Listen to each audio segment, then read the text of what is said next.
दशा माता की पांचवी कथा। एक बुढ़िया ब्राह्मणी थी। वह बहुत गरीब थी। उसका एक लड़का भी था। एक दिन वह लड़के से बोली, बेटा कुछ उद्यम करा करो, कुछ काम करो ताकि तुम्हें चार पैसे मिल सके और घर का अच्छे से निर्वाह हो सके। अब मेरे तो हाथ पैर नहीं चलते। तब लड़का गांव वालों के पशु चराने लगा। एक दिन लड़का पशुओं को पानी पिलाने नदी के घाट पर ले गया। वहाँ स्त्रियां स्नान करके दशा रानी के गंडे ले रही थी। उनका एक गड्ढा अधिक था। उनमें से एक ने कहा, पूछो तो यह लड़का किसका है? यदि किसी उच्च वर्ण का है तो इसी को गंडा दे देते हैं। एक स्त्री ने लड़के से पूछा, तुम्हारे घर में कौन है? लड़के ने जवाब दिया, मेरी एक बूढ़ी माता है। फिर स्त्री ने पूछा, तुम किस वर्ण के हो? वह बोला, मैं तो ब्राह्मण हूँ, पर कोई काम न मिलने के कारण गांव वालों के पशु चराता हूँ। यह सुनकर स्त्रियों ने लड़के को एक गंडा ले देकर कहा, तुम इसे घर ले जाकर अपनी माता को देना और कहना कि इसका पूजन और व्रत करें। हम लोग तुमको सीधा और पूजा की सामग्री भी देते हैं। यह भी लेकर जाकर अपनी माता को देना। लड़के ने गंडा ले लिया। फिर सब स्त्रियों ने उसे सीधा दिया। लड़का उस सामान की गठरी बांधकर घर आया। उसने दरवाजा से ही माता को पुकार कर कहा, गठरी उतार ले, बोझ मरा जा रहा हूँ बोझ से। माता दौड़ी आई। गठरी में सीधा का सामान देखकर वह खुश हुई। उसने लड़के से पूछा, यह सब कहाँ से लाए हो? तब लड़के ने बुढ़िया से यह सब हाल कहकर दशा रानी का गंडा उसे दे दिया। माँ बहुत खुश हुई और उसने बुढ़िया ने गंडे को प्रेम पूर्वक लेकर माथे से लगाया। उसी दिन से वह व्रत करने लगी। 9 दिन कथा कहानी कहती करती रही। 10वें दिन उसने गंडा के पूजन की तैयारी की। वह देहरी के बाहर लीप रही थी। उसी समय दशा रानी माता एक अति वृद्धा दरिद्रा स्त्री के वेश में उसके द्वार पर आकर बोली, क्या करती हो बहन? उसने जवाब दिया, आज मेरे घर दशा रानी का पूजन है, सो लेप कर रही हूँ।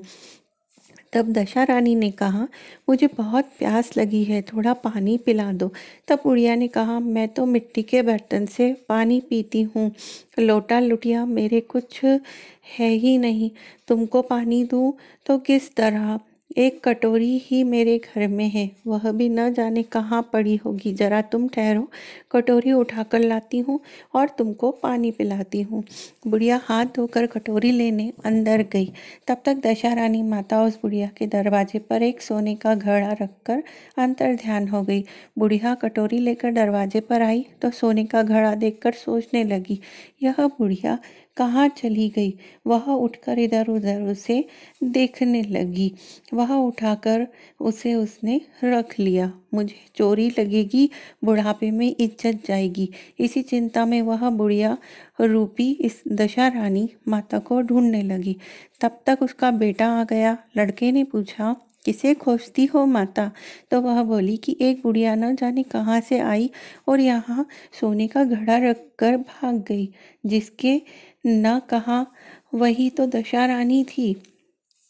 उन्होंने एक घड़ा तुमको दे दिया। अब की जो फिर तुम भी कभी आवे तो उनका अच्छी तरह स्वागत करना और सब प्रकार से उनकी आज्ञा पालन करना।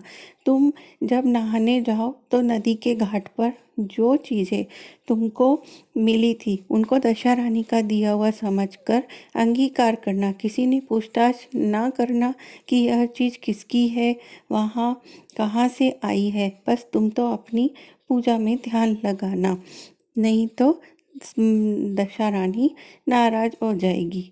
तो माता ऐसे ही करती है। बुढ़िया नदी में नहाकर खड़ी हुई तो सामने सोने का गेड़वा भरा भराया रखा दिखाई दिया और उत्तम वस्त्र एक किनारे रखे थे।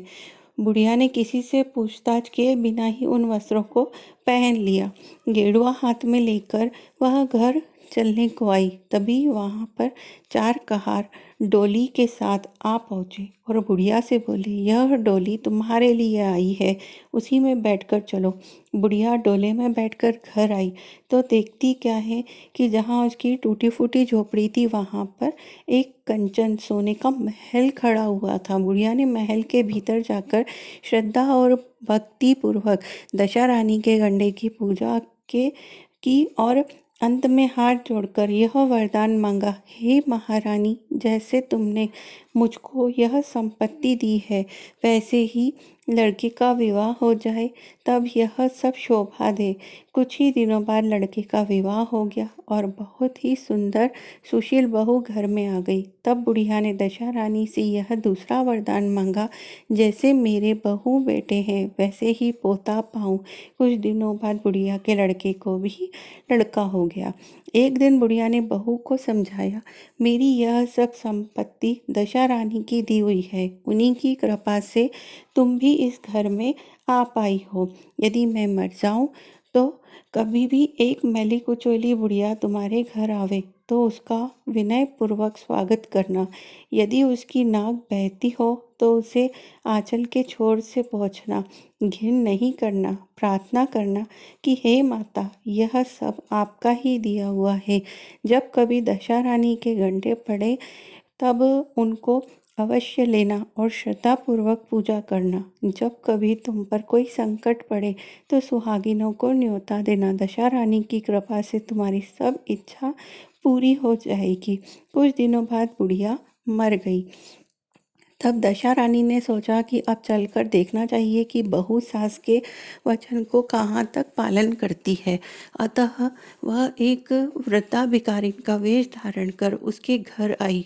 उन्हें देखते ही बहू उठकर खड़ी हो गई, पांव पड़े, दंडवत की और बालक को उसके गोद में डाल दिया। दशा रानी बोली, मुझसे दूर ही रहो, मेरा मैल लगने से तेरे सफ़ेद वस्त्र मैले हो जाएंगे। इस पर बहू ने लपक कर आंचल के छोर से उनकी नाक पोंछी, पैरों की धूल झाड़कर मस्तक पर लगाई और यह सब संपत्ति आपकी है और मैं भी आपकी हूँ।